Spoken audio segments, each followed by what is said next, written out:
And God protected David and the sheep from a lion and a bear. When David was alone with the sheep, God enabled him to kill both a lion and a bear at different times in order to protect the sheep.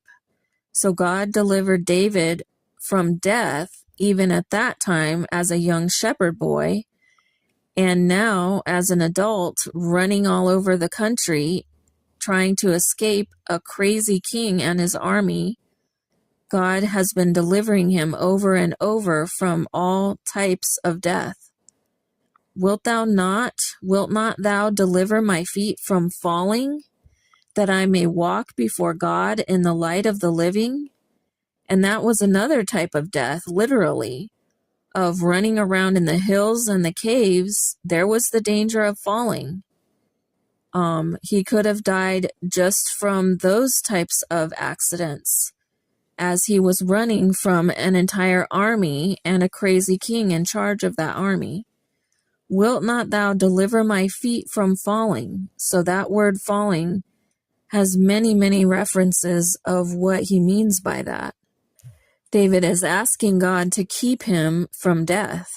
He's asking God to keep him from falling off the side of a hill or a cliff or a mountain or a cave, falling into the bottom of a cavern. He's asking God to keep him from falling from faith, that he will continue to trust God no matter how scary it gets. And he knows that it can get quite scary. Wilt not thou deliver my feet from falling, that I may walk before God in the light of the living? So David knows that he will be walking before God, whether in heaven or on earth.